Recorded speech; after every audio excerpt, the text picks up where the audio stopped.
야, 네가 유튜버라며? 이 형님이 조회수 올려줄게. 정태섭의 비릿한 술 냄새와 함께 차가운 소주가 장유빈의 머리 위로 쏟아져 내렸습니다. 금요일 저녁 8시 강남역 근처 한 고깃집에서 벌어진 일이었죠. 3,000원짜리 소주가 10만 원짜리 헤어케어를 망가뜨리는 순간이었습니다. 12년 만에 재회한 5명의 여성들은 순간 정적에 휩싸였습니다. 방금 전까지만 해도 언니 정말 오랜만이야. 우리 이렇게 다 모이기 힘들었는데 하며 즐겁게 웃고 있었거든요. 한소은은 젓가락을 든 손이 미세하게 떨리는 걸 느꼈습니다. 35의 나이, 지금은 구청 민원실에서 하루 종일 네, 알겠습니다. 죄송합니다만 반복하는 공무원이지만 몸속 깊은 곳에서 뭔가 꿈틀거리기 시작했어요. 마치 잠자던 맹수가 눈을 뜨는 것 같은 느낌이었습니다. 옆자리 배세정의 어깨 근육이 팽팽하게 굳어지는 게 보였어요. 매일 새벽 5시부터 헬스장을 열고 회원들에게 파이팅! 을 외치며 긍정 에너지를 뿜어내던 그녀였지만 지금은 완전히 달랐습니다. 눈빛이 순식간에 차갑게 변했거든요. 마치 영하 10도 겨울바람 같은 시선이었어요. 언니들, 유빈이 떨리는 목소리로 중얼거렸습니다. 29의 나이, 평소 오늘도 화이팅, 구독과 좋아요 부탁드려요. 라며 밝게 영상을 편집하던 그녀였지만 지금은 완전히 위축되어 있었어요. 머리카락에서 떨어지는 소주방울들이 바닥에 뚝뚝 떨어지는 소리가 마치 시한폭탄의 초침 소리처럼 들렸습니다. 서지우는 냉정하게 상황을 분석하고 있었습니다. 보안 전문가답게 주변을 훑어보며 비상구 위치, CCTV 각도, 다른 손님들의 위치, 조폭들의 체격과 취한 정도까지 순식간에 파악했어요. 비상구 2곳, CCTV 3대, 조폭 5명 중 셋은 만취 상태, 둘은 반취함. 다른 손님들은 슬금슬금 자리 피하는 중 머릿속으로 빠르게 계산하고 있었습니다. 이하연은 주먹을 꽉 쥐었습니다. 평소 어서 오세요. 오늘 원두가 특히 좋아요라며 따뜻하게 손님들을 맞이하는 카페 사장이지만 친구가 모욕당하는 걸 보고만 있을 수는 없었죠. 하지만 한소은의 미세한 눈짓을 받고 잠시 멈춰섰습니다. 사실 1시간 전까지만 해도 이들의 만남은 너무나 평화로웠습니다. 세정아, 너 진짜 근육 더 커진 것 같다. 지우야, 보안회사 일은 어때? 하연아, 카페 장사 잘 돼? 유빈아, 유튜브 구독자 많이 늘었지? 옛날 이야기도 정말 즐겁게 나눴어요. 우리 그때 공중 강화 훈련할 때 기억나? 세정이 낙하산이 안 펴져서 교관이 기절할 뻔했잖아. 그때 나 진짜 죽는 줄 알았어.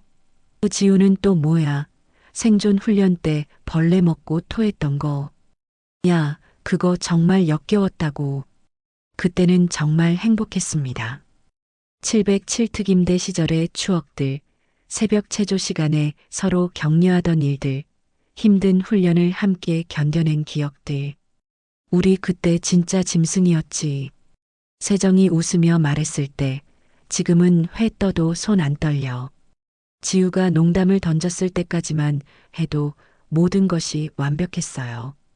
하지만 지금은 분위기가 완전히 달라졌습니다. 옆 테이블의 조폭들이 점점 더 시끄러워지고 있었거든요. 어이, 대답은 안 하고 뭘 쳐다봐? 정태섭이 다시 입을 열었습니다.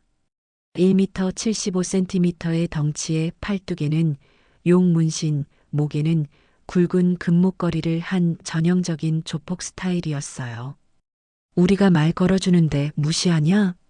그의 뒤에 선 4명도 만만치 않았습니다. 양기훈은 사설경호업체 대표라고 하지만 실상은 조폭 조직의 실세였고 나머지들도 모두 정가자들이었어요. 이들의 킬킬거리는 웃음소리가 정말 역겨웠습니다. 5명의 눈빛이 서서히 변하기 시작했습니다. 12년 전 그날들이 되살아나고 있었어요. 하지만 아직은 참고 있었습니다. 뭐하냐, 우리가 불러줬으면 고맙다고 해야지. 조폭 중 한 명이 젓가락으로 삼겹살을 집어 여성들 테이블 쪽으로 툭 던졌습니다. 기름진 고기 조각이 한소은의 흰색 블라우스에 떨어졌죠. 백화점에서 10만 원 주고 산 셔츠가 순식간에 얼룩투성이가 되었습니다. 아, 미안 손이 미끄러졌네. 전혀 미안하지 않은 표정으로 웃으며 말하는 조폭의 모습이 정말 가증스러웠어요. 야, 옛날 군인이라며? 몸 좀 풀어볼래? 양기훈이 음흉한 웃음을 지으며 다가왔습니다. 우리 회사에서 경호원 구하는데 면접 한번 봐줄까? 말은 면접이지만 그 눈빛은 완전히 다른 의도를 담고 있었어요. 술에 절은 입에서 나오는 말들이 점점 더 저속해지고 있었습니다. 다른 손님들이 하나둘 자리를 피하기 시작했습니다. 저기 분위기 이상한데? 우리도 나가자 하며 슬금슬금 계산을 하고 나가는 모습이 보였어요. 고깃집 사장도 불안한 표정으로 상황을 지켜보고 있었습니다. 배세정이 천천히 일어섰습니다. 1m 68cm의 키에 탄탄한 근육질 몸매, 그녀의 움직임 하나하나가 위협적으로 보였죠. 이제 안 참겠다. 낮고 차분한 목소리였지만 그 안에 담긴 분노는 마치 화산이 폭발하기 직전 같았습니다. 한소은이 조용히 눈짓을 보냈습니다. 특별한 신호는 아니었어요. 그저 아직은 아니다라는 의미였죠. 12년이 지났어도 변하지 않은 것들이 있었거든요. 팀워크, 신호체계, 그리고 서로에 대한 완벽한 신뢰 말입니다. 언니, 이거 너무하잖아요. 유빈이 작은 목소리로 말했습니다. 평소 밝고 활발한 성격이지만 지금은 완전히 위축되어 있었어요. 머리에서 흘러내린 소주 때문에 옷도 젖었고 화장도 번졌습니다. 저 진짜 아무것도 안 했는데. 괜찮아, 우리가 있잖아. 이하연이 유빈의 어깨를 가만히 두드렸습니다. 카페를 운영하며 다양한 손님들을 상대해봤지만 이런 상황은 처음이었어요. 하지만 친구들과 함께라면 두렵지 않았습니다. 아니, 두려움보다는 분노가 더 컸어요. 서지우는 여전히 냉정하게 상황을 관찰하고 있었습니다. CCTV는 3대, 비상구는 2곳, 다른 손님들은 대부분 피했고 직원들은 주방 쪽으로 숨었고 보안 전문가로서의 직업의식이 발동한 거였죠. 동시에 가장 효율적인 대응 방법도 계산하고 있었습니다. 조폭들은 여성들의 침묵을 완전히 겁에 질린 것으로 착각했습니다. 더욱 대담해지며 테이블 가까이 다가왔어요. 이야, 이 누나들 완전 쫄았네. 김대현이 낄낄거리며 웃었습니다. 군인 출신이라면서 이 정도밖에 안 되나? 군인이어도 여자는 여자지. 박성민이 추임새를 넣었어요. 우리 같은 남자들 앞에서는 아무것도 아니야. 최준호가 소주병을 들어올리며 위협했습니다. 다음은 누구 차례지? 아니면 다 같이 받을래? 그 순간이었습니다.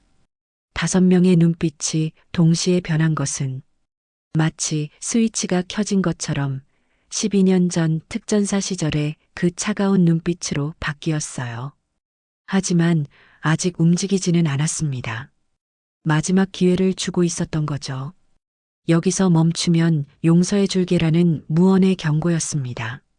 유리잔이 바닥에 떨어져 산산조각 났습니다. 정태섭이 술에 취해 비틀거리며 테이블을 건드린 거였어요. 날카로운 유리 조각들이 사방으로 튀었고 그 중 하나가 이하연의 손등을 스쳤습니다. 아, 하연이 작은 비명을 질렀어요. 상처는 깊지 않았지만 붉은 피가 스며나왔습니다. 깨끗하고 고운 손이었는데 카페 일을 하면서도 늘 관리해온 손이었거든요. 아, 미안 괜찮지? 정태섭이 전혀 미안하지 않은 표정으로 웃으며 말했습니다. 오히려 더 재미있어 하는 것 같았어요. 어차피 여자 손이니까 흉터 하나쯤은 괜찮잖아. 오히려 섹시할지도 몰라. 그 말이 방아쇠였습니다. 공기가 급격히 차가워졌어요. 마치 한겨울 시베리아 벌판에 서 있는 것 같은 느낌이었습니다. 5명의 여성들 주변에서 뭔가 무시무시한 기운이 뿜어져 나오기 시작했어요. 배세정이 다시 일어났습니다. 이번에는 한소은이 말리지 않았어요. 아니, 말릴 수가 없었습니다. 친구가 다쳤는데, 그것도 이런 쓰레기들 때문에 다쳤는데, 가만히 있을 수는 없었거든요. 잠깐만요. 세정의 목소리는 여전히 차분했지만 그 안에 담긴 감정은 완전히 달랐습니다. 12년 전 특전사 시절 부하들에게 명령을 내릴 때의 그 목소리였어요. 절대적인 권위와 위압감이 묻어났습니다. 한소은은 조용히 핸드폰을 꺼내 녹화를 시작했습니다. 공무원으로 일하면서 배운 습관이었죠. 어떤 일이든 증거부터 확보하라는 원칙을 철저히 지키고 있었어요. 지우야, 너도 녹화해. 작은 목소리로 지시했습니다. 서지우가 고개를 끄덕이며 스마트폰을 꺼냈습니다. 보안 전문가답게 여러 각도에서 촬영할 수 있도록 위치를 잡았어요. 동시에 주변 손님들의 스마트폰도 확인했습니다. 이미 3명 정도가 촬영하고 있고 CCTV도 돌아가고 있어. 증거는 충분해. 하연아, 손 괜찮아? 지우가 걱정스러운 목소리로 물었습니다. 차가운 보안 전문가도 친구 앞에서는 따뜻해졌어요.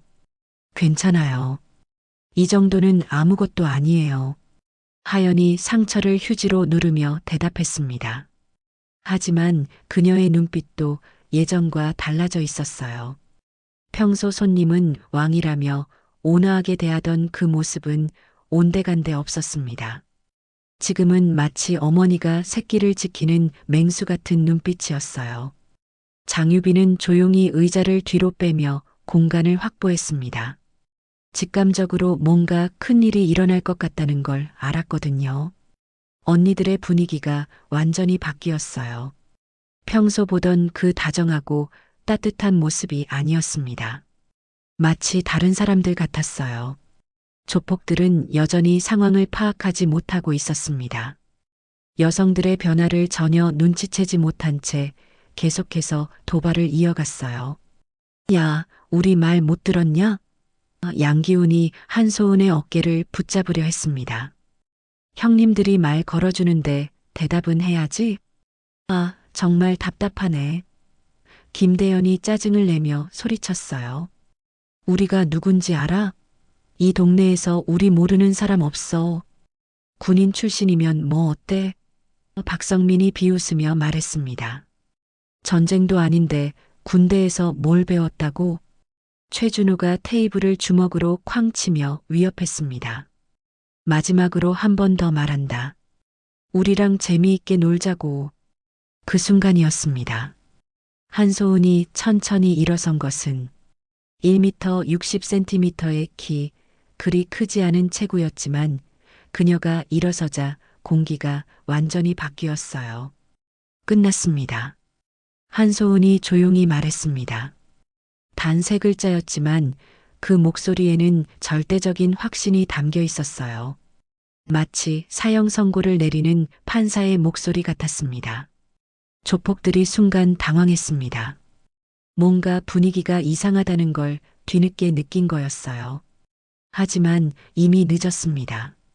정태섭이 장유빈의 팔을 붙잡으려는 순간 시간이 멈춘 것 같았습니다. 그리고 다음 순간 5명이 동시에 움직였어요. 마치 오케스트라가 지휘자의 손짓에 맞춰 연주를 시작하는 것처럼 완벽하게 조화된 움직임이었습니다. 장유빈이 가장 먼저 움직였어요. 재빠르게 의자 위로 뛰어올라 후방 시야를 확보했습니다. 언니들, 뒤쪽 조심해요.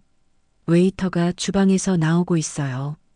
유튜브 편집 일을 하며 기른 순발력과 공간 감각이 완벽하게 발휘된 거였죠. 배세정은 정태섭을 향해 한 걸음 다가섰습니다. 손 치우라고 했죠. 차분하지만 단호한 목소리였어요. 하지만 정태섭은 오히려 더 거칠게 유빈의 팔을 잡아당겼습니다. 그 순간 세정의 어깨가 정태섭의 명치에 정확히 꽂혔어요. 태클이라기보다는 정밀한 수술 같았습니다. 각도, 힘, 타이밍 모든 것이 완벽했어요. 으윽.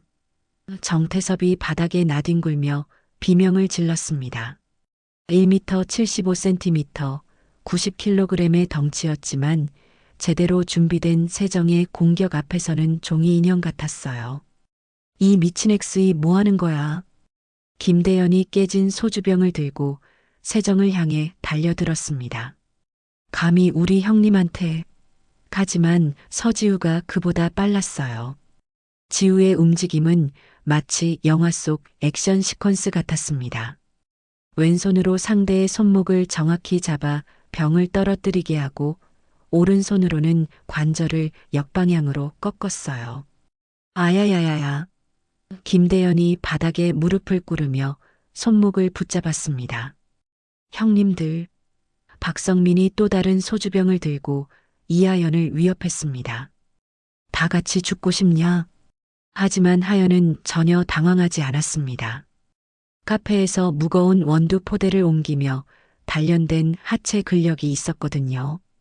낮게 몸을 숙이며 깔끔한 로우킥을 날렸어요. 아! 박성민이 무릎을 붙잡고 바닥에 쪼그려 앉았습니다. 양기훈과 최준호가 동시에 한소은을 향해 달려들었습니다. 야, 너가 대장이지? 너부터 정리하고. 한소은은 가장 침착했습니다. 마치 시간이 천천히 흐르는 것처럼 느껴질 정도로 여유로웠어요. 양기훈의 주먹이 날아오는 것을 보고 살짝 몸을 틀어 피한 다음 상대의 팔을 잡아 관절을 제압했습니다. 동시에 최준호의 발차기를 다리로 막아내며 균형을 무너뜨렸어요. 끝. 소은이 조용히 말했습니다. 두 명의 조폭이 동시에 바닥에 쓰러졌어요. 전체 상황이 정리되는 데 걸린 시간은 정확히 10초였습니다. 5명의 조폭이 모두 바닥에 쓰러져 있었고 5명의 여성들은 숨 하나 거칠지 않은 채 서 있었어요. 고깃집은 순식간에 아수라장이 되었습니다. 하지만 신기하게도 테이블이나 의자는 하나도 부서지지 않았어요. 정말 정밀한 작업이었거든요. 누가 먼저 때렸는지 다들 봤죠? 한소은이 주변을 둘러보며 말했습니다. 이미 몇 명의 손님들이 스마트폰으로 상황을 촬영하고 있었어요. CCTV도 다 나와 있을 거고요. 대박! 한 손님이 감탄하며 중얼거렸습니다. 이거 진짜야? 영화 찍는 거 아니야? 야, 이거 완전 리얼이잖아. 다른 손님도 흥분하며 말했어요. 이 언니들 정체가 뭐야? 정태섭이 일어나려 했지만 배세정이 발로 가볍게 눌렀습니다. 가만히 있으세요. 경찰 올 때까지. 전직 특전사의 위압감이 그대로 드러났어요. 조폭들은 이제야 자신들이 누구를 건드렸는지 깨닫기 시작했습니다. 하지만 이미 늦었어요. 경찰이 도착한 건 정확히 12분 후였습니다. 누군가 신고를 했던 거죠.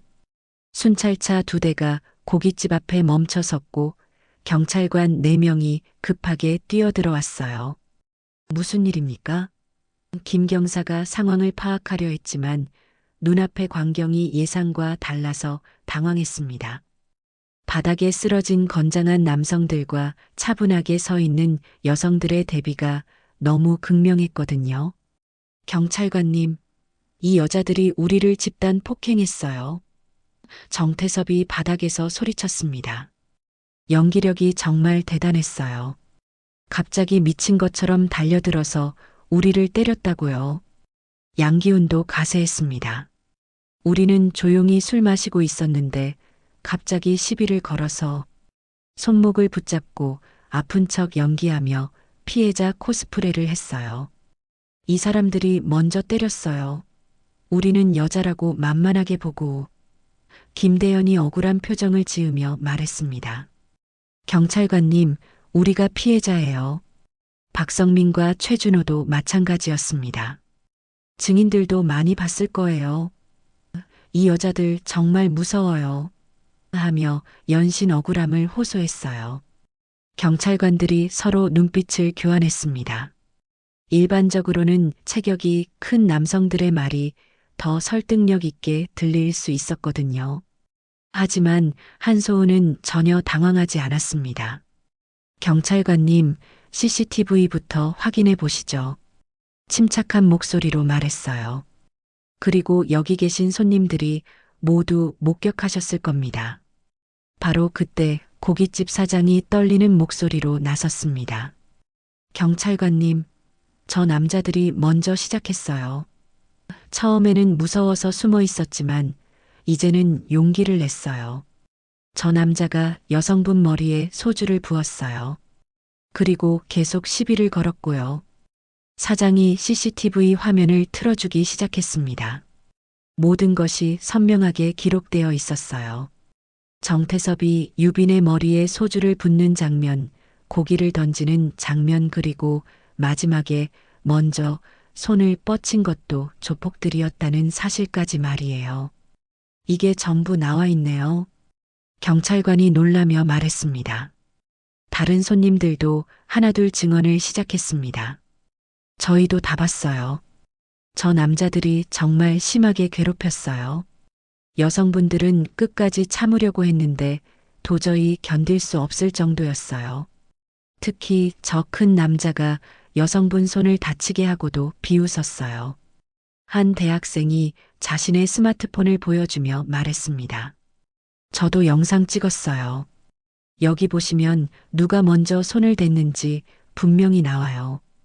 또 다른 직장인도 증언했습니다. 저는 처음부터 끝까지 다 봤어요. 여성분들이 정말 많이 참았어요. 저 같았으면 진작 신고했을 거예요. 경찰관들이 여러 각도에서 촬영된 영상들을 확인하기 시작했습니다. 모든 증거가 명확했어요. 조폭들의 도발, 여성들의 인내, 그리고 마지막 순간의 정당방위까지 모든 것이 기록되어 있었습니다. 이분들 뭐 하시는 분들이죠? 김 경사가 5명을 바라보며 물었습니다. 일반인들이 저렇게 깔끔하게 상황을 정리할 수는 없다는 걸 직감했거든요. 움직임 자체가 전문가였어요. 한소은이 담담하게 대답했습니다. 전직 707특임대 출신입니다. 특별히 자랑하는 투도 아니었고 변명하는 투도 아니었어요. 그저 사실을 말했을 뿐이었습니다. 지금은 그냥 평범한 시민들이에요. 아, 경찰관들의 눈이 커졌습니다. 이제야 모든 것이 이해되기 시작했어요.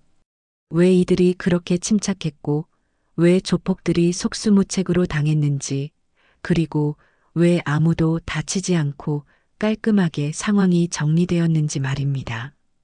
특전사, 젊은 경찰관이 감탄하며 중얼거렸어요. 그럼 당연한 결과네요. 조폭들의 얼굴이 파래졌습니다. 이제야 자신들이 누구를 건드렸는지 깨달은 거였어요. 특전사라는 말을 듣는 순간 모든 것이 설명되었습니다. 정당방위입니다. 김 경사가 결론을 내렸습니다. 증거도 충분하고 목격자도 많고 CCTV도 다 나와 있어요. 조폭들을 바라보며 고개를 저었어요. 정말 잘못 건드리셨네요. 경찰관님, 그래도 우리가 다쳤잖아요. 정태섭이 마지막 발악을 했습니다. 당신들이 먼저 시작했으니까요. 경찰관이 단호하게 말했어요. 오히려 이분들 고소하면 맞고소 각오하셔야 할 거예요. 그 순간 또 다른 진실이 밝혀지기 시작했습니다. 사건 발생 30분 만에 첫 번째 영상이 유튜브에 올라왔습니다. 제목은 조폭들, 특전사 출신 여성들 건드렸다가 10초 만에 완전 정리됨이었어요. 조회수가 미친 듯이 올라가기 시작했습니다. 첫 1시간 동안 10만 뷰, 3시간 만에 50만 뷰, 하루가 지나자 200만 뷰를 돌파했어요. 댓글들이 폭발적으로 달리기 시작했습니다. 진짜 시원하다 키읔키읔키읔 이런 게 정의구현이지. 조폭들 표정 봐라 키읔키읔키읔 완전 당황. 특전사 출신이면 당연한 결과지 키읔키읔. 여성이라고 만만하게 본 대가. 이게 진짜 걸크러쉬다. 언니들 완전 멋있어요. 하지만 진짜 재미있는 건 네티즌들의 수사력이었습니다. 경찰보다 빠른 속도로 조폭들의 정체가 하나둘 밝혀지기 시작한 거였어요. 먼저 정태섭의 정체가 드러났습니다. 한 네티즌이 올린 글이었어요. 이 새끼 우리 동네에서 유명한 조폭임. 상인들한테 돈 뜯어가고 다니는 놈. 증거 있음. 사진과 함께 올라온 제보가 쏟아지기 시작했습니다. 이놈 때문에 우리 아버지가 가게 문 닫을 뻔했어요. 경찰에 신고해도 증거 부족이라고 하더니 드디어 저놈이 혼날 날이 왔네요. 양기훈의 사설경호업체도 완전히 털렸습니다. 직원으로 일했던 사람들의 폭로가 이어졌어요. 여기 완전 조폭 소굴임. 경호 일 같은 거 안 하고 협박이나 갈취만 함. 사장이 직원들한테도 갑질 심함. 돈도 제때 안 줌. 계약서에는 경호업체라고 되어 있지만 실제로는 용역업체임. 기업들의 반응이 즉각적이었습니다. 양기훈과 계약을 맺었던 회사들이 하나둘 계약 해지를 발표하기 시작했어요. 건설, 사설경호업체 시큐리티와 계약 즉시 해지. 호텔, 논란업체와의 모든 거래 중단. 쇼핑몰, 해당 업체 출입금지 조치. 김대현의 유흥업소도 마찬가지였습니다. 불법 도박장 운영 의혹이 제기되기 시작했어요. 저기서 불법 도박하는 거 다 알고 있었음. 경찰들도 돈 받고 눈 감아줬다는 소문 있음. 드디어 저곳도 문 닫나? 박성민의 대부업체는 불법 추심으로 이미 신고가 여러 건 들어가 있었다는 사실이 밝혀졌습니다. 이놈 때문에 자살하려던 사람도 있어요. 가족들까지 협박하는 인간 쓰레기. 최준호도 마찬가지였습니다. 건설 현장에서 용역으로 일하며 노조 활동을 방해했다는 증언들이 쏟아져 나왔어요. 장유빈은 집에서 모니터를 보며 깜짝 놀라고 있었습니다. 언니들, 이거 완전 대박 났어요. 단체 채팅방에 메시지를 보냈어요. 조회수가 1000만 뷰를 넘어가고 있어요. 이하연은 카페에서 손님들과 함께 영상을 보고 있었습니다. 사장님 친구들 정말 대단해요. 저희도 호신술 배우고 싶어요. 손님들이 연신 감탄했어요. 서지우의 보안회사 동료들도 마찬가지였습니다. 지우 씨, 이거 진짜 아는 사람 맞아요? 완전 프로페셔널하네요. 우리 회사 홍보 효과 대박일 듯 회사 전체가 들썩였어요. 배세정의 헬스장은 아예 난리가 났습니다. 관장님, 우리도 이렇게 가르쳐 주세요. 호신술 클래스 언제 열어요? 평소보다 3배 넘는 사람들이 등록 상담을 받으러 왔어요. 한소우는 구청에서 조용히 업무를 보고 있었지만 동료들의 시선이 느껴졌습니다. 소은 씨 맞죠? 정말 특전사 출신이었어요? 하지만 그녀는 그저 미소만 지었어요. 가장 중요한 건 경찰 수사가 본격화되었다는 점이었습니다. 네티즌들의 제보를 바탕으로 강력 수사대가 투입되었어요. 조폭 조직 전체에 대한 수사가 시작된 거였습니다. 한 주가 지났습니다. 세상의 관심은 서서히 다른 곳으로 옮겨갔지만 사건의 파장은 계속 이어지고 있었어요. 정태섭과 그의 일당은 모두 구속 기소되었습니다.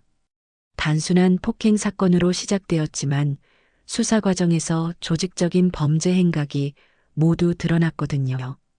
검찰청 브리핑룸에서 검사가 발표했습니다. 피의자들은 지난 3년간 지역 상인들을 상대로 체계적인 갈취 행위를 벌여왔습니다. 피해 금액만 10억 원을 넘어섭니다. 정태섭 특수강도, 공갈, 상해 등 13개 혐의, 양기훈 조직폭력배 활동, 사기, 공갈 등 17개 혐의, 김대현 불법 도박장 운영, 성매매 알선 등 9개 혐의, 박성민 불법 추심 협박, 상해 등 11개 혐의, 최준호 노조 파괴 활동, 폭력, 공갈 등 8개 혐의. 이번 사건을 계기로 그동안 신고하지 못했던 피해자들이 용기를 내어 고발하기 시작했습니다. 검사가 덧붙였어요. 실제로 피해자들의 증언이 쏟아지고 있었습니다. 한 상인이 기자와의 인터뷰에서 말했습니다. 3년 동안 매달 100만 원씩 뜯어갔어요. 안 주면 가게 부수겠다고 협박했거든요. 그런데 이번 영상 보고 용기가 생겼어요. 드디어 신고할 수 있게 되었어요. 또 다른 피해자는 아들 학교까지 찾아가서 협박했어요. 정말 무서웠거든요. 하지만 이제는 안심이에요라고 말했습니다. 양기훈의 사설경 보업체는 완전히 문을 닫았습니다. 모든 계약이 해지되었고 직원들도 모두 해고되었어요. 사무실 앞에는 폐업 딱지가 붙어 있었습니다. 시큐리티 결국 폐업. 피해 기업들 손해배상 청구 검토 중. 사설경호업계 양기훈 사태 재발 방지 대책 마련. 김대현의 유흥업소도 마찬가지였습니다. 경찰이 급습 수사를 벌인 결과 불법 도박장 운영 사실이 확인되었어요. 현장에서 도박 기구들과 현금 수억 원이 발견되었습니다. 박성민의 대부업체는 금융감독원의 감사를 받게 되었습니다. 불법 추심 행위가 확인되면 등록이 취소될 예정이었어요. 최준호가 소속된 건설업체도 타격을 받았습니다. 노조 파괴 활동 의혹으로 국정감사 대상에 오르게 되었거든요. 하지만 가장 의미 있는 변화는 다른 곳에서 일어나고 있었습니다. 지역 상인들이 상인보호협의회를 만들었어요. 이제는 더 이상 당하고만 살지 않겠다는 취지였습니다. 회원이 300명을 넘어섰어요. 여성들을 위한 호신술 교실도 곳곳에서 열리기 시작했습니다. 배세정의 헬스장에서 시작된 호신술 클래스는 대기자가 100명을 넘어갔어요. 언니, 정말 많이 바뀌었어요. 장유빈이 말했습니다. 제가 받는 댓글들도 달라졌어요. 예전에는 외모 평가나 이상한 댓글들이 많았는데 이제는 응원 댓글이 더 많아졌어요. 한편 5명의 여성들은 정당방위로 최종 무혐의 처분을 받았습니다. 검찰에서도 모범적인 시민의식을 보여준 사례라고 공식 발표했어요. 해당 사건은 명백한 정당방위로 시민들이 불의에 맞서는 올바른 대응이었다고 판단됩니다. 검찰 대변인이 발표했습니다. 하지만 그들에게 가장 중요한 건 명예나 칭찬이 아니었습니다. 서로를 다시 확인한 것, 그리고 여전히 믿을 수 있는 동료라는 걸 깨달은 것이었어요. 언니들 덕분에 정말 많이 배웠어요. 유빈이 말했습니다. 그냥 참고 사는 게 미덕인 줄 알았는데 때로는 당당하게 맞서야 할 때도 있다는 걸 알았어요. 이하연도 고개를 끄덕였습니다. 카페에서도 가끔 선을 넘는 손님들이 와요. 예전에는 그냥 넘어갔는데 이제는 확실하게 경계를 긋게 되더라고요. 서지우는 보안 전문가로서 자신감이 생겼어요. 진짜 위급한 상황에서도 침착하게 대응할 수 있다는 걸 확인했거든요. 배세정은 회원들에게 운동만 가르치는 게 아니라 정신력도 기르도록 도와주게 되었어요. 자신을 지킬 수 있는 진짜 힘말이에요. 한소은은 여전히 조용했지만 눈빛은 더욱 단단해졌습니다. 우리가 특별한 걸 한 건 아니에요. 그냥 사람으로서 당연한 일을 했을 뿐이죠. 그날 밤의 영상은 여전히 인터넷에서 전설처럼 회자되고 있었습니다. 제목도 다양해졌어요. 조폭 vs 특전사 10초 정리. 이게 진짜 걸크러쉬. 정의구현 레전드 등등 말이에요. 2달 후 5명은 동네 골목길의 작은 순댓국집에서 다시 만났습니다. 화려한 강남의 고깃집 대신 정말 소박한 곳이었어요. 테이블 4개, 의자 16개가 전부인 아주 평범한 식당이었습니다. 언론의 관심도 호기심 어린 시선도 없는 정말 평온한 공간이었어요. 할머니 한 분이 운영하시는 30년 된 맛집이었습니다. 언니들 진짜 대단했어요. 그날 말이에요. 장유빈이 뜨거운 순댓국을 호호 불며 말했습니다. 저 그때 정말 무서웠거든요. 근데 언니들 보니까 마음이 든든해지더라고요. 아, 이 사람들이 있으니까 괜찮겠구나 싶었어요. 한소은이 소주잔을 들며 잔잔한 미소를 지었습니다. 저도 그날 이후로 많이 생각해 봤어요. 12년 동안 평범하게 살려고 정말 애썼거든요. 구청에서 민원 처리하고 집에 가서 드라마 보고 그런 일상이 좋았어요. 근데 가끔은 본능이 먼저 나오더라고요. 맞아요. 이하연이 고개를 끄덕였습니다. 저도 카페 운영하면서 늘 고객님은 왕이라는 마음으로 살아왔어요. 어떤 손님이 와도 친절하게 대하려고 했고요. 그런데 그날은 정말 참을 수 없었어요. 친구가 모욕당하는 걸 보고만 있을 수는 없었거든요. 서지우가 젓가락을 내려놓으며 차분하게 말했습니다. 보안이라면서 항상 조심스럽게 살았어요. 괜히 문제를 만들까봐 걱정도 많이 했고요. 그런데 그날은 달랐어요. 정말 필요한 순간이었다는 확신이 들었어요. 후회는 전혀 없어요. 배세정은 순댓국을 한 숟가락 떠먹고는 시원하게 웃었습니다. 헬스장에서 애들이 자꾸 물어봐요. 어떻게 그렇게 할 수 있었냐고. 무슨 특별한 기술이 있냐고. 그런데 솔직히 별거 아니었어요. 그냥 친구들이니까. 당연한 거였어요. 5명이 소주잔을 가운데로 모았습니다. 찰랑거리는 소리가 작은 식당에 울려 퍼졌어요. 그 소리는 12년 전 부대에서 들었던 것과 똑같았습니다. 건배. 앞으로도 평범하게 살 거예요. 한소은이 소주를 한 모금 마시며 말했습니다. 구청에서 시민들 도와드리고 집에 가서 책 읽고 주말에는 영화 보고 그런 소소한 일상이 정말 소중해요. 저도요. 이하연이 덧붙였습니다. 카페에서 손님들에게 맛있는 커피 내어드리고 따뜻한 대화 나누고 그게 제일 행복해요. 물론 이제는 선을 넘는 손님들에게는 확실하게 대응하겠지만요. 맞아요. 서지우도 고개를 끄덕였어요. 회사에서 보안 시스템 점검하고 고객들 안전 지켜드리고 주말에는 집에서 쉬고 평범한 일상이 최고예요. 헬스장에서 회원들 가르치는 것도 정말 보람 있어요. 배세정이 웃으며 말했습니다. 요즘에는 단순히 몸만 만드는 게 아니라 정신력도 함께 기르도록 도와주고 있어요. 진짜 자신감 있는 사람들로 만들어드리고 싶거든요. 저는 유튜브 편집일이 정말 재미있어요. 장유빈이 마지막으로 말했어요.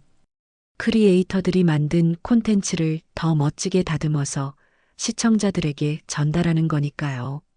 작은 역할이지만 의미 있다고 생각해요. 하지만 그들 모두 알고 있었습니다.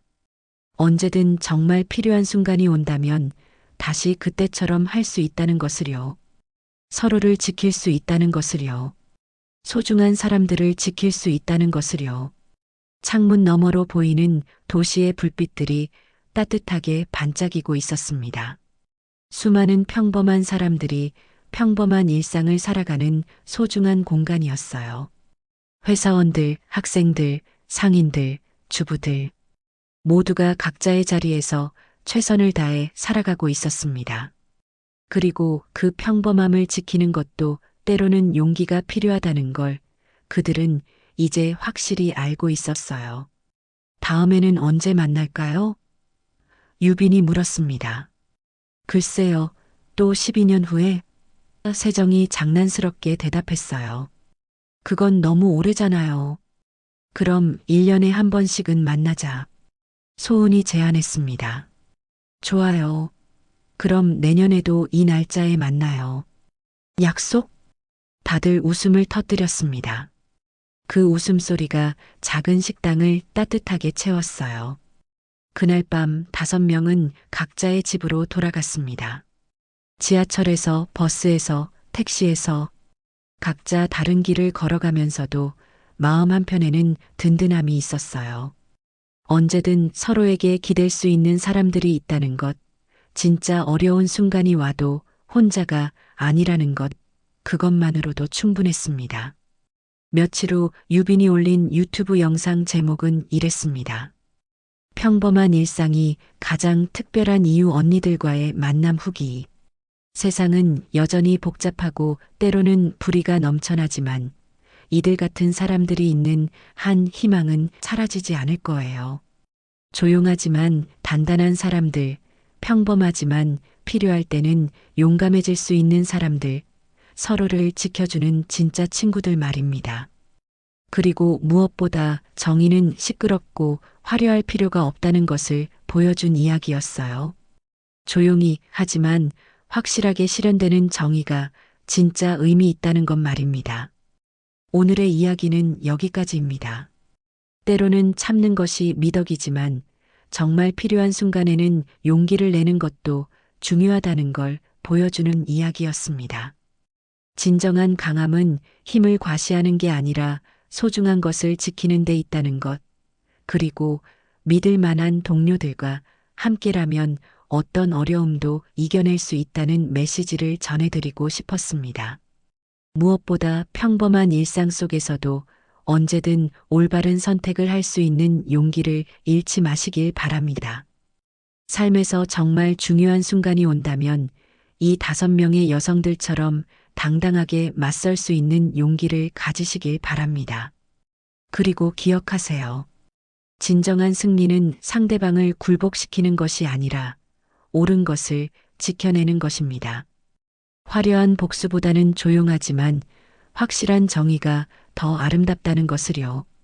마지막으로 여러분 곁에도 정말 어려운 순간에 함께해 줄 수 있는 소중한 사람들이 있기를 바랍니다. 그런 사람들과의 우정이야말로 인생에서 가장 값진 보물이니까요. 오늘도 수고 많으셨고 내일도 당당하고 멋진 하루 보내시길 바랍니다. 구독과 좋아요는 영상을 제작하는데 큰 힘이 됩니다. 들어주셔서 정말 감사합니다.